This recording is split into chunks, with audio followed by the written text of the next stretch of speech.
Hello viewers, केबिथन class में आप सबका स्वागत है। और आज की क्लास में हम पढ़ने वाले हैं एनसीईआरटी साइकोलॉजी क्लास 12 के चैप्टर नंबर 6 अभिवृत्ति एवं सामाजिक संज्ञान के अंतर्गत अभिवृत्ति परिवर्तन की प्रक्रिया और अभिवृत्ति परिवर्तन को प्रभावित करने वाले कारक। तो शुरू करते हैं आज की क्लास। पिछले वीडियो में हमने ये जाना था कि अभिवृत्ति परिवर्तन की प्रक्रिया 3 संप्रत्ययों के द्वारा होती है। संतुलन का संप्रत्यय, विसंगति का संप्रत्यय और द्विस्तरीय संप्रत्यय। जिसमें संतुलन का संप्रत्यय जो कि फ्रिट्ज हाइडर के द्वारा दिया गया है, इसे हमने समझा था। आज की क्लास में हम बाकी के 2 संप्रत्ययों को समझेंगे। अभिवृत्ति परिवर्तन संबंधी दूसरा संप्रत्यय संज्ञानात्मक विसंगति का संप्रत्यय कहलाता है, जो कि लियोन फेस्टिंगर के द्वारा दिया गया। फेस्टिंगर के संज्ञानात्मक विसंगति संप्रत्यय का बेसिक कॉन्सेप्ट ये है कि किसी अभिवृत्ति में जो संज्ञानात्मक घटक होते हैं, सबसे पहले हम संज्ञानात्मक विसंगति के अर्थ को समझ लेते हैं। संज्ञानात्मक विसंगति यानी बेचैनी का वो भाव या असहज एहसास, अनईजी फीलिंग, जो कि 2 विरोधाभासी विचारों को साथ साथ रखने पर होती है। जब हमारे मन में 2 विरोधाभासी विचार साथ साथ होते हैं तो उसके कारण हम असहज महसूस करते हैं, जिसे संज्ञानात्मक विसंगति कहा जाता है। संज्ञानात्मक विसंगति का जो संप्रत्यय है, आधारभूत तत्व ये है कि किसी भी अभिवृत्ति के संज्ञानात्मक घटक या फिर किसी अभिवृत्ति में जो भी संज्ञान शामिल है वो एक दूसरे के समान होने चाहिए। लेकिन जब व्यक्ति ये अनुभव करता है कि उसकी अभिवृत्ति में जो 2 संज्ञान है वो एक दूसरे के विपरीत है, विरोधाभासी है, यानी विसंवादी है, तो वो व्यक्ति बेचैनी का अनुभव करता है या असहज महसूस करता है। और ये स्थिति संज्ञानात्मक विसंगति की स्थिति है। और जब ये सिचुएशन आती है तब इनमें से एक संज्ञान संगति की दिशा में यानी समानता की दिशा में परिवर्तित होता है और दोनों संज्ञान एक दूसरे के समान हो जाते हैं। तब व्यक्ति की जो बेचैनी या असहजता की भावना है वो कम हो जाती है या समाप्त हो जाती है। इसको हम एक एग्जाम्पल से समझते हैं। मान लीजिए एक व्यक्ति पान मसाले से संबंधित जो अभिवृत्ति है उससे संबंधित 2 संज्ञान अपने मन में रखता है, यानी कि 2 विचार अपने मन में रखता है। पहला संज्ञान या विचार ये है कि पान मसाला खाने से मुंह का कैंसर होता है, जो कि जानलेवा है। और दूसरा संज्ञान या विचार ये है कि मैं पान मसाला खाता हूँ। अब ये 2 बिल्कुल विरोधी विचार हैं या 2 विरोधी संज्ञान हैं। इससे व्यक्ति में बेचैनी का अनुभव होगा, क्योंकि उसे ये मालूम है कि पान मसाला खाने से माउथ कैंसर होता है और वो खुद पान मसाला खाता है। यानी उस व्यक्ति को ये मालूम है कि पान मसाला खाने से मुझे मुंह का कैंसर होने की संभावना है। और ये विचार जो है वो उसके अंदर एक बेचैनी या असहजता उत्पन्न करेगा, जो कि संज्ञानात्मक विसंगति है। अब इस विसंगति को दूर करने के लिए उसे अपने इन दोनों संज्ञानों में से यानी दोनों विचारों में से किसी एक विचार को बदलना होगा, ताकि विसंगति को दूर किया जा सके और संगति यानी संवादिता की स्थिति को प्राप्त किया जा सके, यानी विरोधाभास दूर होकर समानता की स्थिति आ जाए। अगर वो अपना दूसरा संज्ञान बदलता है कि मैं पान मसाला खाता हूँ, यानी वो अपने मन में ये विचार करता है कि मैं पान मसाला खाना बंद कर दूंगा, तो ये दूसरा संज्ञान उसका परिवर्तित हो जाता है और दोनों संज्ञान उसके संवादिता की स्थिति में चले जाते हैं, यानी समानता की स्थिति में आ जाते हैं और समान हो जाते हैं। तो जो विसंगति की स्थिति है, विरोधाभास की स्थिति है, वो समाप्त हो जाती है और इसके कारण उस व्यक्ति की बेचैनी भी समाप्त हो जाती है। ये भी हो सकता है वो अपने पहले संज्ञान में परिवर्तन लाए, यानी पहले विचार को बदल दे और ये चिंतन करे कि मैं पान मसाला खाता हूँ, बहुत सारे लोग पान मसाला खाते हैं, लेकिन सभी को तो मुंह का कैंसर नहीं होता, यानी सभी की मुंह के कैंसर से मृत्यु नहीं होती, तो मेरे पान मसाला खाने से भी कुछ नहीं होगा। यहाँ पर उसने अपना पहला संज्ञान बदल लिया और दोनों विचारों में या दोनों संज्ञानों में एक संगति या एक समानता की स्थिति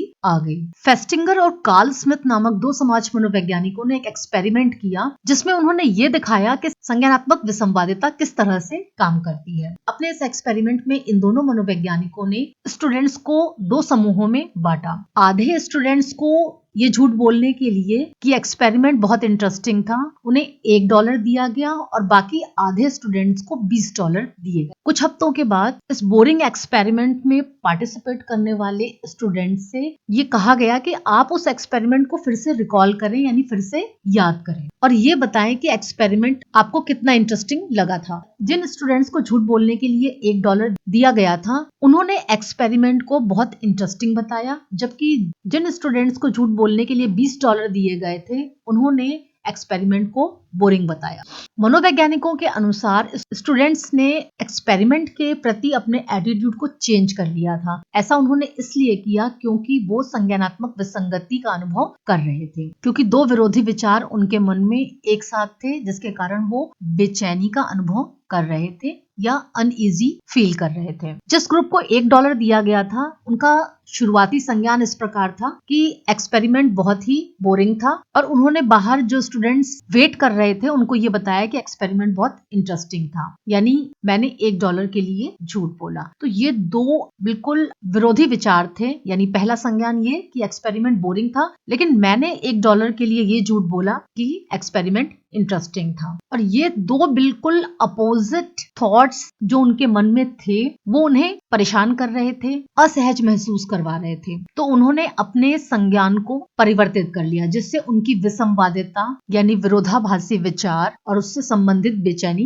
कम हो गई। तो जो विचारों में परिवर्तन आया वो क्या था कि उन्होंने अपने मन में ये सोच लिया कि प्रयोग जो था वास्तव में रोचक था, और मैंने बाहर जो स्टूडेंट्स वेट कर रहे थे उनको भी यही बताया कि एक्सपेरिमेंट इंटरेस्टिंग था, मैं $1 के लिए झूठ नहीं बोलता। यानी मैंने $1 के लिए झूठ नहीं बोला कि एक्सपेरिमेंट इंटरेस्टिंग था, बल्कि वो एक्सपेरिमेंट सच में इंटरेस्टिंग था। और जब उन्होंने अपने इन विरोधाभासी विचारों को बदल लिया, तब उनकी बेचैनी समाप्त हो गई या कम हो गई। वहीं $20 पाने वाले जो ग्रुप थे, उन्होंने इस तरह की किसी संज्ञानात्मक विसंवादिता का अनुभव नहीं किया था, इसलिए उन लोगों ने अपने एटीट्यूड को चेंज भी नहीं किया और यही बताया कि एक्सपेरिमेंट बहुत ही बोरिंग था। तो $20 पाने वाले स्टूडेंट्स ने क्या कहा कि एक्सपेरिमेंट बहुत बोरिंग था, और मैंने ये झूठ बोला कि एक्सपेरिमेंट बहुत इंटरेस्टिंग है, क्योंकि मुझे ऐसा झूठ बोलने के लिए $20 दिए गए थे। किसी भी अभिवृत्ति के जो घटक होते हैं या उसमें जो भी विचार शामिल होते हैं, वो सब एक दिशा में होने चाहिए, यानी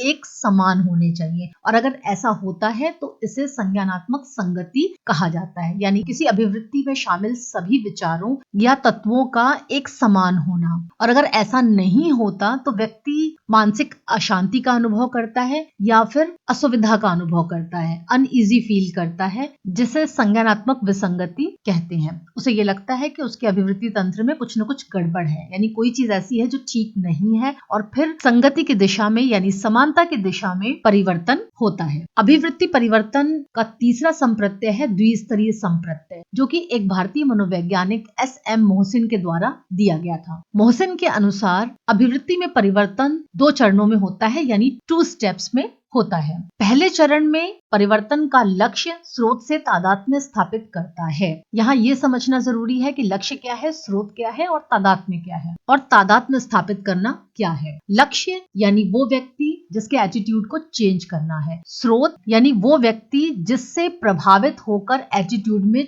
चेंज होना है, और तादात्म्य स्थापित करने से मतलब होता है कि जो लक्ष्य व्यक्ति है वो स्रोत को पसंद करता है और उसका सम्मान करता है। इसी तादात्म्य के कारण ही लक्ष्य व्यक्ति स्रोत से प्रभावित होगा और अपने एटीट्यूड को चेंज करेगा। अभी जब एग्जाम्पल से आपको समझाएंगे तो और अच्छी तरह से आप समझ पाएंगे। दूसरा चरण है अभिवृत्ति विषय के प्रति अपने व्यवहार को वास्तविक रूप से परिवर्तित करते हुए स्रोत अपनी अभिवृत्ति में परिवर्तन का प्रदर्शन करता है। अभिवृत्ति विषय यानी जिस चीज के बारे में एटीट्यूड है, अभिवृत्ति है, वो अभिवृत्ति विषय है। तो जो स्रोत व्यक्ति है जिससे प्रभावित होकर लक्ष्य व्यक्ति अपने एटीट्यूड को चेंज करेगा, वो स्रोत व्यक्ति अभिवृत्ति विषय के बारे में अपनी अभिवृत्ति को चेंज करेगा और उससे संबंधित व्यवहार का प्रदर्शन करेगा। और जब ये जो स्रोत व्यक्ति है जिससे प्रभावित होकर लक्ष्य व्यक्ति अपने एटीट्यूड को चेंज करेगा, जब उस स्रोत व्यक्ति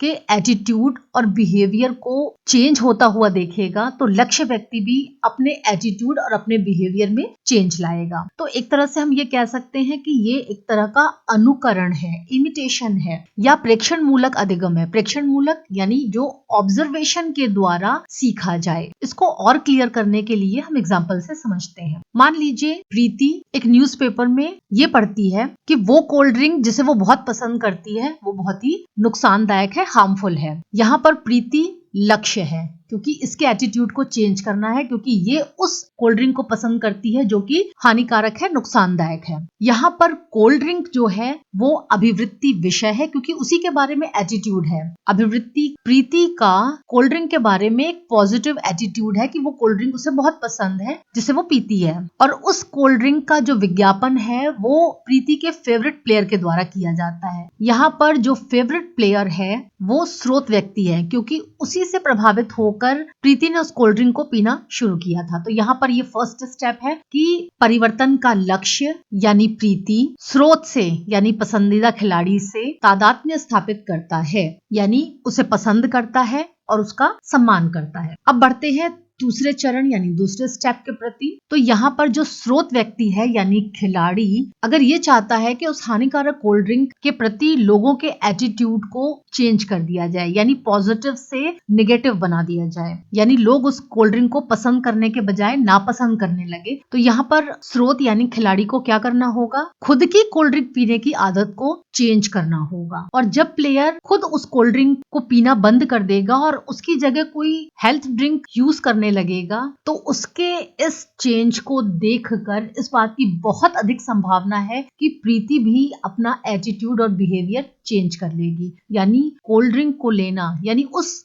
हानिकारक कोल्ड ड्रिंक को लेना बंद कर देगी। अब हम बात करते हैं अभिवृत्ति परिवर्तन को प्रभावित करने वाले कारकों की, यानी वो कौन से कारक हैं जो अभिवृत्ति परिवर्तन को प्रभावित करते हैं। सबसे पहला कारक है पहले से विद्यमान अभिवृत्ति की विशेषता, क्योंकि हमें एटीट्यूड को चेंज करना है तो जाहिर सी बात है तो जो पहले से एटीट्यूड बना हुआ है उसी में चेंज आएगा। अब उस पहले से बने हुए एटीट्यूड की क्या विशेषता है, कुछ खास विशेषता वाले एटीट्यूड को चेंज करना आसान होता है, वहीं दूसरे एटीट्यूड्स को चेंज करना थोड़ा कठिन होता है। हम ये पहले पढ़ चुके हैं कि किसी भी अभिवृत्ति में 4 विशेषताएं होती हैं। कर्षण शक्ति जो कि सकारात्मक या नकारात्मक होती है, चरम सीमा सरलता या जटिलता, और केंद्रिकता। इस टेबल को देखकर आपको आसानी से समझ में आ जाएगा कि किस तरह की विशेषता वाली अभिवृत्तियों में परिवर्तन करना सरल होता है और किस तरह की विशेषता वाली अभिवृत्तियों में परिवर्तन करना जटिल होता है। वे अभिवृत्तियां जो सकारात्मक होती हैं यानी कि पॉजिटिव होती हैं, कम तीव्र होती हैं, परिधीय में होती हैं और सरल होती हैं, उनमें परिवर्तन करना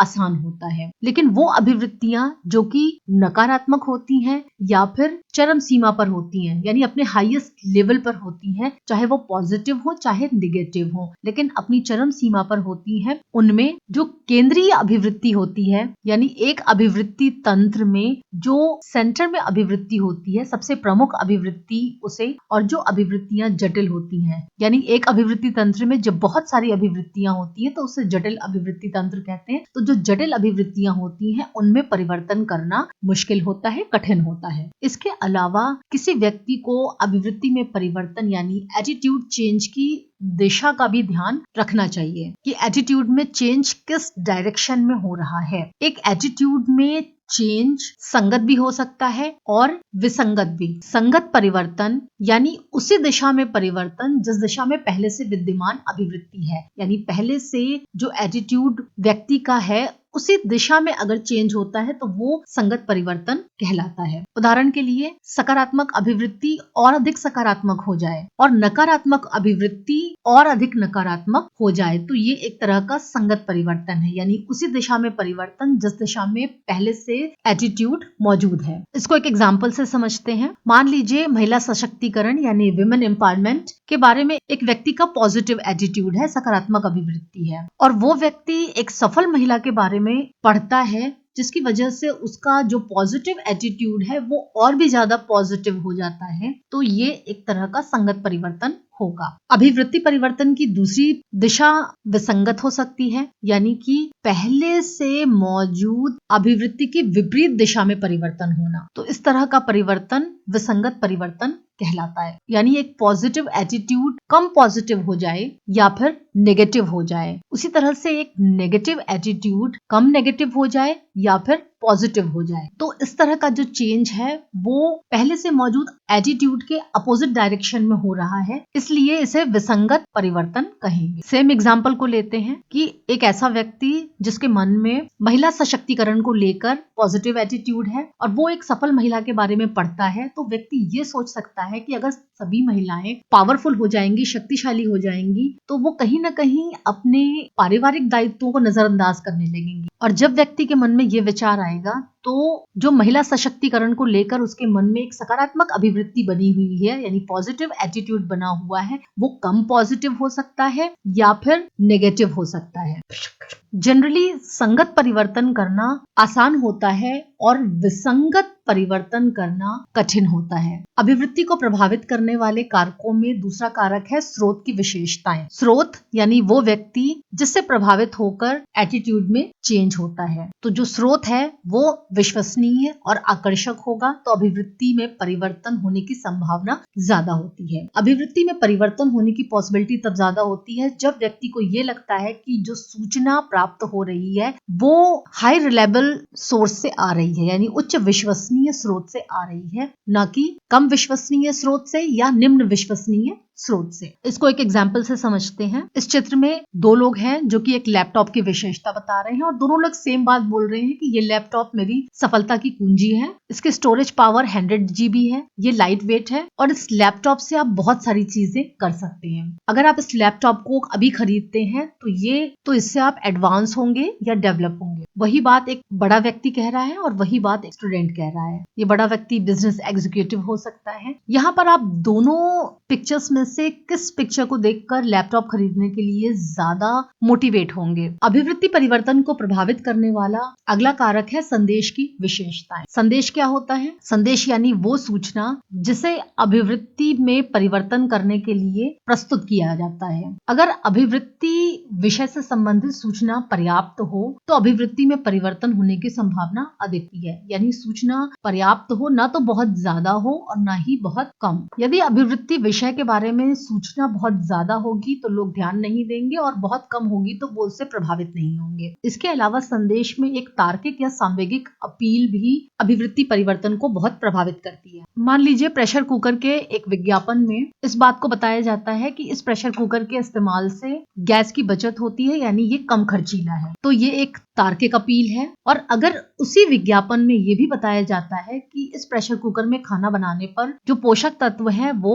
सुरक्षित रहते हैं, तो ये एक तरह की सांवेगिक अपील है, क्योंकि प्रत्येक व्यक्ति अपने परिवार का ध्यान रखता है और अपने परिवार को लेकर इमोशनल रहता है। यदि संदेश व्यक्ति को अभिप्रेरित करता है यानी मोटिवेट करता है तो भी अभिवृत्ति परिवर्तन होता है। इसके अलावा संदेश को फैलाने का माध्यम यानी कि मोड एक महत्वपूर्ण भूमिका निभाता है अभिवृत्ति परिवर्तन में। अप्रत्यक्ष प्रसारण की तुलना में प्रत्यक्ष प्रसारण जो होता है वो ज्यादा प्रभावी होता है। मान लीजिए ORS, छोटे बच्चों के लिए जो ORS का घोल आता है, इस चित्र में आप देख सकते हैं दो अलग अलग स्थितियां दिखाई गई हैं। यहाँ पर अप्रत्यक्ष प्रसारण यानी लोग रेडियो में ORS घोल के बारे में सुन रहे हैं कि ORS घोल छोटे बच्चों को गर्मी के मौसम में ताप से बचाता है, और उसी संदेश को यहाँ पर प्रत्यक्ष रूप से प्रसारित किया जा रहा है, यानी डॉक्टर जो है वो लोगों के बीच में आकर उनको ORS के बारे में बता रही हैं। तो आप खुद समझ सकते हैं अप्रत्यक्ष प्रसारण की तुलना में प्रत्यक्ष प्रसारण जो होता है वो